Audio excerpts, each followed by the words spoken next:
How can unreserved homes and structures be more healthy and safe? We already know that the Crown underfunds First Nations housing, as reported in this 2022 report by the Auditor General of Canada. Canada owes First Nations billions and billions of dollars. And because most on-reserve homes are uninsurable, homeowners don't have experience with the claims process and restoration services. That's why I met with Darcy McGee from Premier Fire and Flood to discuss on-reserve restoration, how housing managers and their teams and homeowners can access services and funding to help remediate their homes following floods, wildfire evacuations where their houses might be contaminated by smoke, and restoring pelts, hand drums, and other items of cultural significance, including, yes, hockey equipment, which could save First Nations millions of dollars in their regular housing operating budgets. Communities have an opportunity to use the Emergency Management Assistance Program to improve the health and safety of their home. In this video, we're going to talk to Darcy about on-reserve home, school, building restoration following emergencies and disasters. This is Hazardscape, Indigenous Emergency Management. And they've got people in the community willing to work. You can take them on for specific jobs. Absolutely. That'll be good. Okay, so for me, right, because a lot of First Nations can't get house insurance.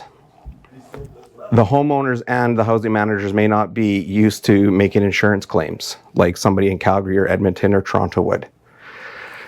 And usually what that process involves is you call your insurance company, they send out a restoration company and a damage assessor, and they project manage the cleanup of the flood, fire, smoke, whatever it is. But because First Nations can't get insurance, they rely on like the housing managers to do that, or the homeowners may not have the experience to know how to renovate a home or fix it, and the band may not have the money. So, go ahead. Okay, we're back after that.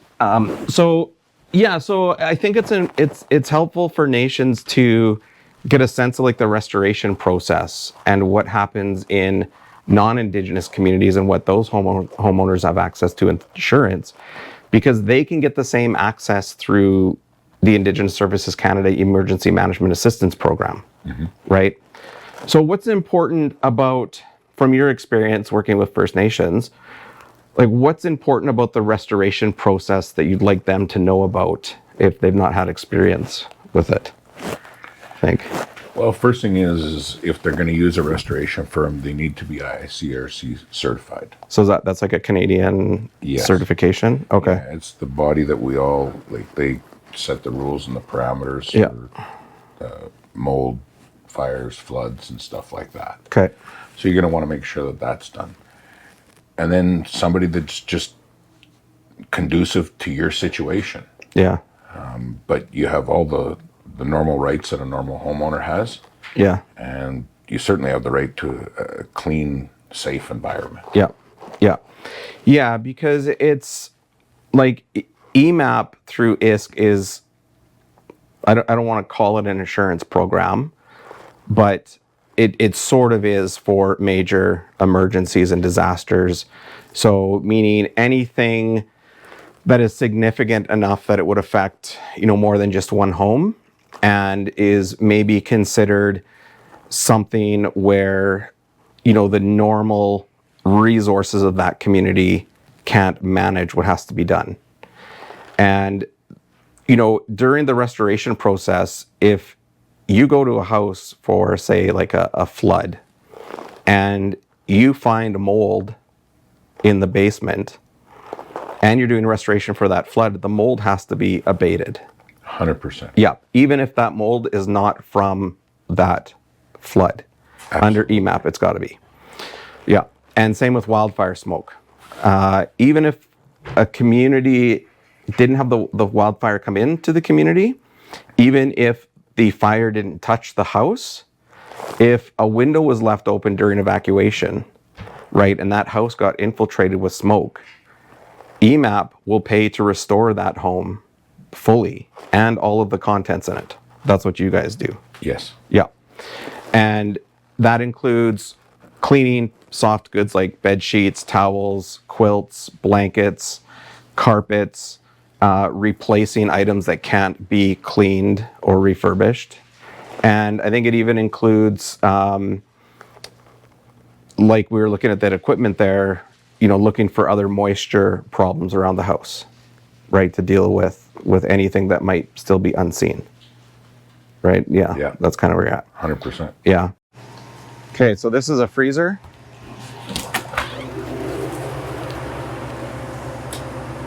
Yeah, this is a walk-in cooler or freezer that we'll use for a couple different things. We'll use it for freeze-drying documents that are vital, that need to be recreated. Another thing we can do is if we have pelts or anything like that, those can be freeze-dried instead of dealt with chemically. Okay. And then we can decide what we're doing with there. So taxidermy things, pelts, and such like that. Like the process we just talked about with the freeze drying. Because I know you guys too at Little Red, you took care of some of their special items like wall hanging, ceremonial things. Like you guys, I think, took those out of the community with liaison, and then they came into town to be specially cleaned and handled. So if someone's got like a 100-year-old pipe or a hand drum that they made or it was passed down, how do you work with nations to manage all that? Well, essentially, we're going to figure out first if they have a vendor that they like to use on that stuff. And if not, then we've got the people here that are going to research who's best to deal with that. Yeah. In the meantime, we just need to preserve that item. Right. So if it's wet, we may be putting it in the freezer to preserve it until such time that we can get the right plan of action. Yeah. Whatever the case may be, our mandate is we have to preserve those items no matter what. Yeah. Until we can figure out the best plan of action. Right. So for First Nations, you have the ability to assign either an elder, a knowledge keeper, or a cultural liaison to restoration companies to help manage the process of any ceremonial items, regalia, or any other items that you might have handed down through generations, because it's super important that they get handled with care. And that's why you want to bring in an organization that understands the cultural significance of all of that and is willing to do the things that need to be done, including smudging those items before they leave and before they come back into a home or a community. So especially around schools, right? Because they've got schools can have so many cultural artifacts. Mm-hmm. If a school gets exposed to wildfire smoke, you don't just take those things off the wall, wipe them down. There's some special care that has to go in with it. Oh, absolutely. Yeah. They're not replaceable. Yeah. And they should be treated as so. Yeah. Okay, so what do we have in here? This is our soft contents cleaning division. So this is our washers, our dryers that we use for our commercial stuff. We also have the Sporto over there for larger, harder, soft contents that need to be cleaned. And then behind you, we have the ozone water system that we run everything through in order to deodorize stuff when we're cleaning it. Okay. So the actual water is injected with ozone during the cleaning process. So it's not just cleaning with normal soap and water. Right. And yeah, you guys, you probably find lots of sports equipment in basements. Lots of sports equipment. That's exactly what the Esporta is for. Okay. Actually, you could put a whole hockey bag in that machine. You're not going to damage the gear or the machine. Okay. Because it's compartmentalized. Right on. Yeah, so actually we could put, I believe, don't quote me on this, but I think we could put 6 different bags of hockey gear in that machine at one time, all in their own compartment, and run it all at the same time. Okay, so this is what you can put hockey bags into. Hockey gear, yeah. Hockey gear. Yeah. And you set up to 6 hockey bags. Yeah. That's crazy. Okay. So jerseys, gloves, knee pads, anything? shin pads, shoulder pads, everything. That's awesome. Helmets. Yeah, because I think about how much hockey equipment sits in people's basements and can get flooded. Yeah. Right? And I don't, like, that equipment gets broken in. Like, and if you don't have insurance, the Emergency Management Assistance Program through Indigenous Services Canada does not necessarily reimburse First Nations people for sports equipment because it's considered a hobby. So First Nations having the ability to get all that equipment that they've invested in professionally cleaned after a flood, especially sewer backup, it's going to save them a lot of money. Oh, absolutely. Yeah. And it doesn't need to be replaced. Right, it doesn't need to be replaced. And- Yeah. Okay, that's totally cool. This one doesn't. You can even get them to press your suits, your Sunday best, shirts. Explain to Brad what we do here. So this is your drying room. Those tubes are mainly for shoes, for Oh, yeah. drying shoes and that, so it will dry out easily. Okay. What is this for? So this tank is the soaker. So this primarily is the tank that we put in the contents first. So it'll soak for maybe 1 or 2 minutes to just soften up. Like example for fires, we gotta soften up the Right. soot and everything, the dirt in it. And this is the ultrasonic. So is that like the dentist when they do the ultrasonic on your teeth? Kind of, yeah. So it's once this is powered, the bubbles will implode, Okay. and that's the one that cleans. And it cleans basically, things gently, yes. like without damage. Yes, Yeah, without okay. damage. Yeah, it's our drying chamber, Very cool. and then packaging. Once it comes out from the drying chamber, it gets packaged in here. It's like a big dishwasher. Yes. Portable fire line system that we can take to site if we need to. So this is a fire line system you can take, it's mobile, you can take it on reserve. Yeah. Oh, wow, okay. So back here we keep all of our dehumidifiers and air movers. So down below is all dehumidifiers. Wow. Up top is air movers. They're always used in conjunction with each other. So if we were looking at a restoration in a First Nations community of, say, a couple hundred homes, this is the inventory that you would access, right, to bring on site. Yes, and we also have another couple sea cans in our backyard full of air scrubbers. So this is just a small portion of our air scrubbers Okay. that we have. We also have more air movers and such. And So- in conjunction with that, we have a 44-foot disaster trailer that's also filled with equipment Okay. to mobilize at a moment's notice Okay. to any community in Canada. So what would be the purpose of say an air scrubber during a restoration for like a wildfire evacuation where maybe the house wasn't burned down, but it had extreme smoke exposure? So there's a couple different reasons to have it. One is to have, when you're going to have people in there doing the restoration, you're going to be using these to clean the air. Yeah. Also, we will add charcoal filters to these to scrub the air. It'll take the particulate out of the air, and as it's scrubbing it, the charcoal filter will help take care of the odor in the home as well. Okay. In conjunction with cleaning and furnaces and ducts and such like that. They're not Okay. just a one-stop thing, but they really help the whole process along. Sure. They help keep the facility healthier while the work's going on, pre and post. Okay. Okay. Yeah. So for me, this is the kind of equipment that First Nations need to have access to quickly after a flood, a wildfire, even if it's a small flood from a water pipe leak from frozen pipes. If there's a power outage in the winter, this is the kind of equipment that needs to be brought into the community very quickly in large numbers, especially if we're talking, 300, 400, 500 homes.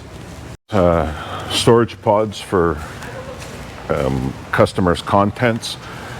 Once it's been all cleaned and it's stored, waiting for the restoration process, we can store it right here inside. It's secans, so we can also store it on the people's properties if we need to. It just gives us a lot of leeway of where we can store stuff and how we can store stuff.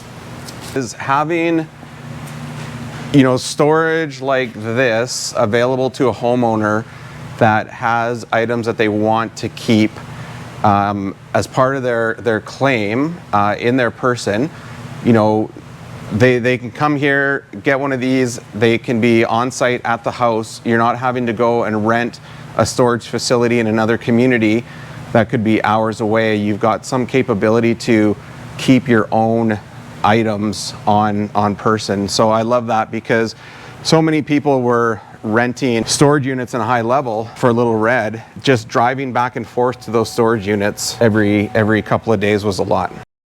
This is our cabinetry department. So we have our own cabinet making shop. What we found in the restoration process is long lead items like flooring and cabinets were a problem.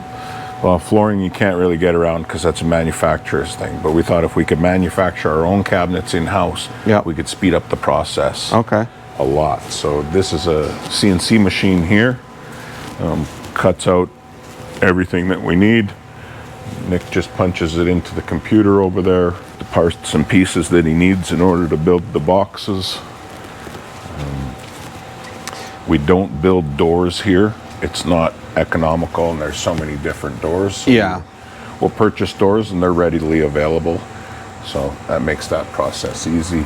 This is one aspect that I really appreciated about Premier, because having gone through a home renovation, a kitchen renovation myself, I know that having multiple subcontractors have to do different things. It can be quite taxing to project manage, and the fact that they can do custom cabinetry in their shop while they know the layout of your home, the makeup of your home, the kind of furniture you have, your color choices, that is going to expedite the restoration process and the rebuild process tenfold, because you're not having to go and track down a cabinet maker. You've got the ability to work directly with the same company that's doing all the restoration and renovations for your home. And this is just an indication, if we talk about colors and choices and stuff, this is just edge banding to give you a little indication of all the different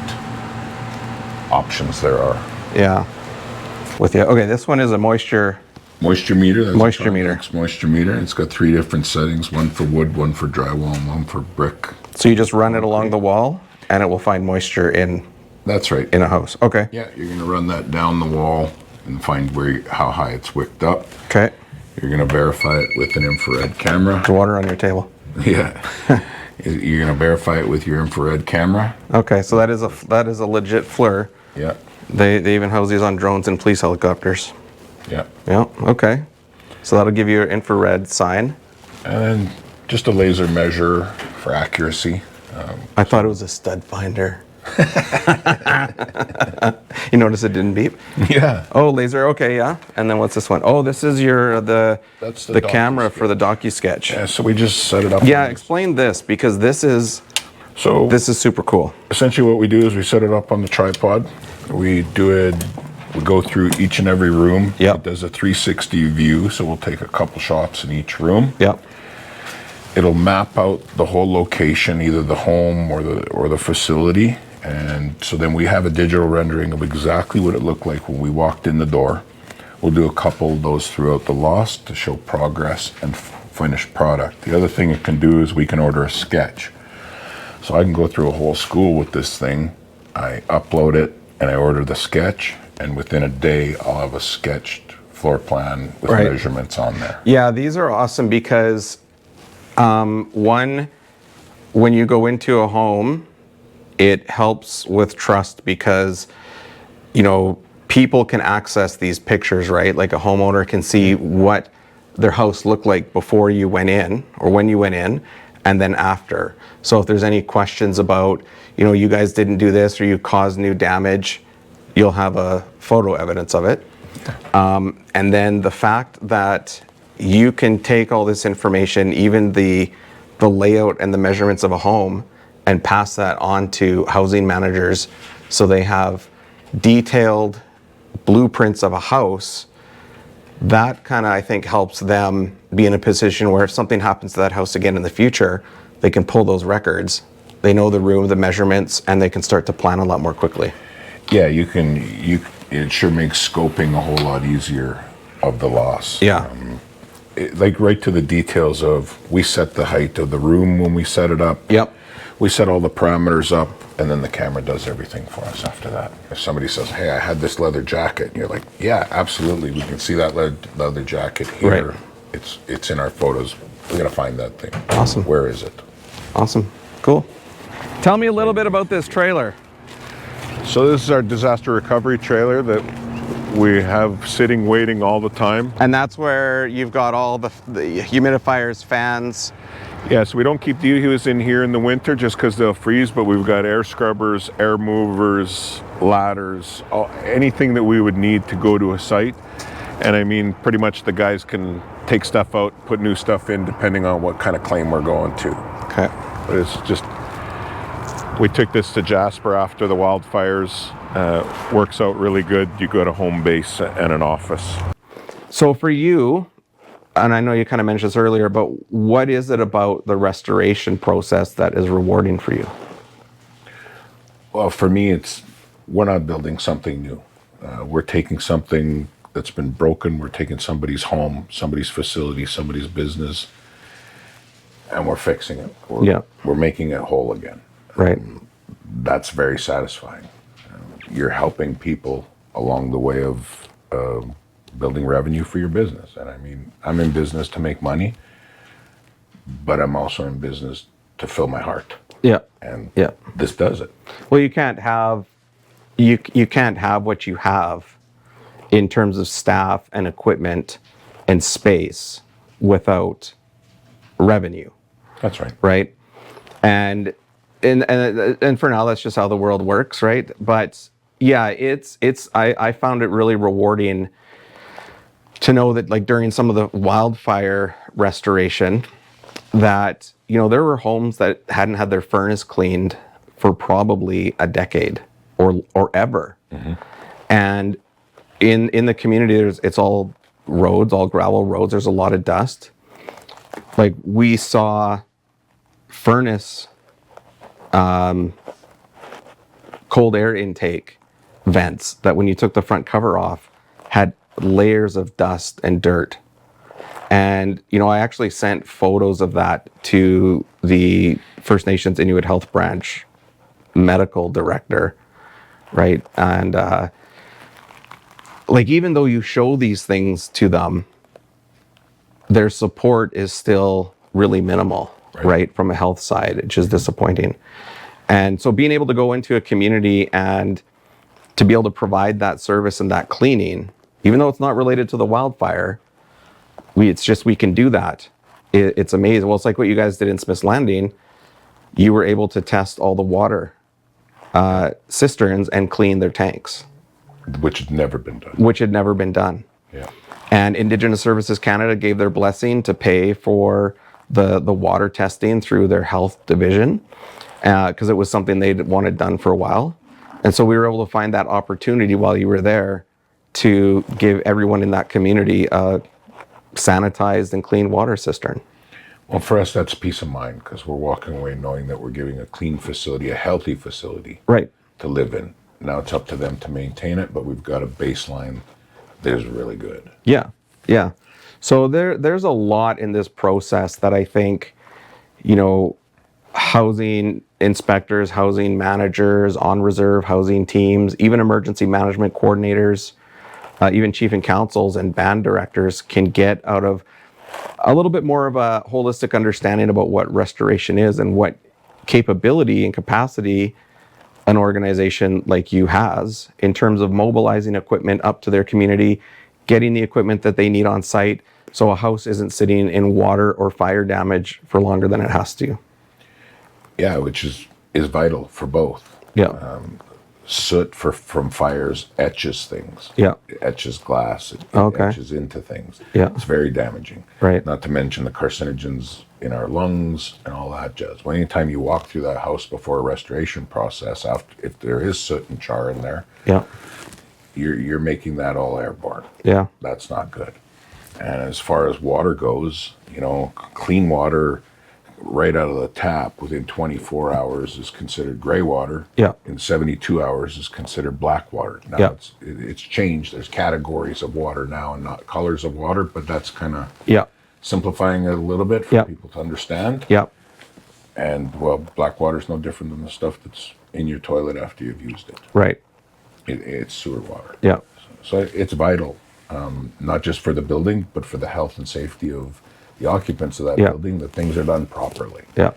And the beautiful thing about restoration and working for both insurance companies, or if it's an EMAP thing, an ISK thing, is there's no corners cut. That's the beauty of our business in restoration. Yeah. You're dealing with people's assets, you're dealing with their lives, you're dealing with their health and safety. Yeah. So it's not an option to ever cut a corner. Yeah. You're not hiring a guy off of Kijiji to build a fence that's just going to use a little subpar materials or something like that. Yeah. With the restoration process, you're always going to get back the equal product or better. And it's probably going to Yeah. be better because of its newer technology, and it was a used item prior Yeah. to that.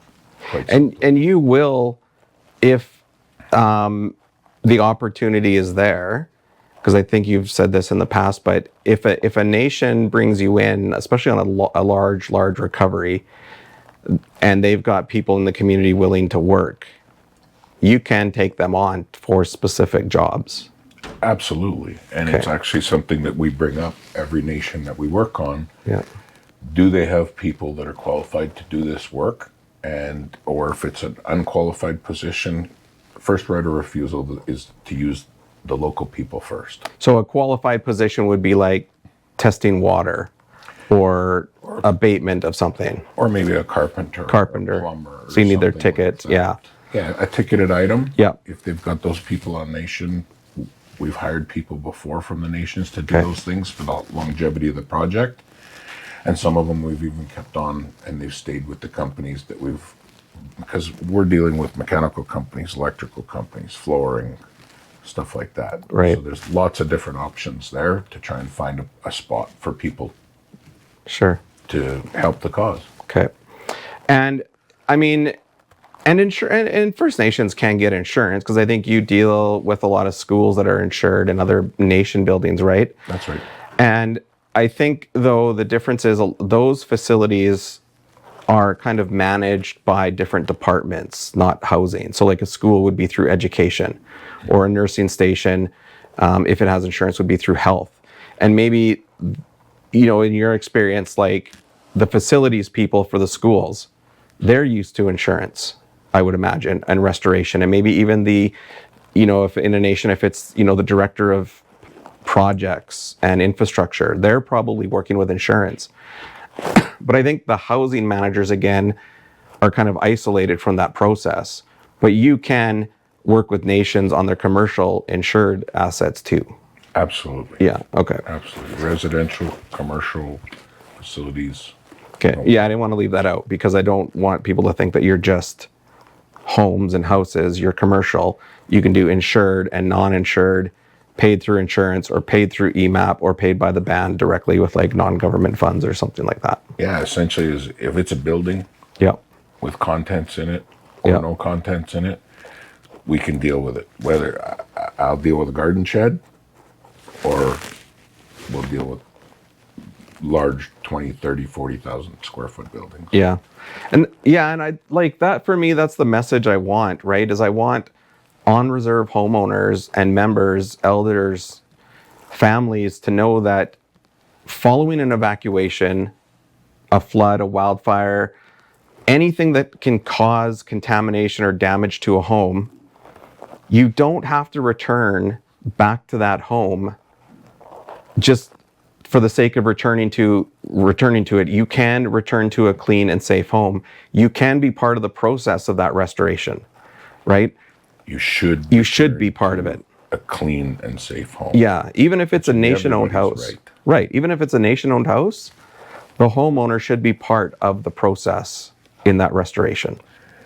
Absolutely, it's no different than us doing an apartment building. Yeah, We're dealing with each individual door as a different owner or Right. tenant, and they're involved in the process. Right. There's scheduling, there's planning, there's scope. Yeah. Let's talk about the scope together. yeah, It's got to be an open book with everybody, right from the end user yeah, to if it's a government entity or an insurance company, everything is an open book. Everything is very transparent. yeah, And let's face it, communication is the key to everything, yeah, right? yeah, Every single thing that we do, if we communicate it properly, it goes well. Yeah. If we don't, it doesn't. Just call and ask my wife. Have you? Communicate properly, life's good. Yeah, we'll see. I'll ask her. What have you made it to any Oilers games this season No. Oh, I went to one. Yeah, actually. before Skinner left? Yeah. Oh, how was it? Who really played? Do you remember? I don't even remember. No, I can't remember who we played. Yeah. I'm actually going to my first game on Thursday. Oh, who are they playing on Thursday? Do you know? What is it? The 14th today? I don't know who it is. Is it Crosby's team? Pittsburgh? I think maybe. Skinner's coming back to play in Edmonton? Maybe. Is he? Well, he got traded there, right? He got traded to Pittsburgh. Oh, yes, yes. Stuart Skinner. yes. So, okay. Cool. I thought you meant there was some other thing going on that I didn't know about. I was like, no. What? No. Crosby's coming to Edmonton. Yeah. No, he's gonna play. Cool. I appreciate this. I've never done anything like this. I'm so interested to see. Yeah. Now this makes me want to do the podcast. Well, it's kind of what we're doing. Yeah. On a like in a, it's still gonna be coined as a podcast. That's cool. Didn't sleep last night. What? Really?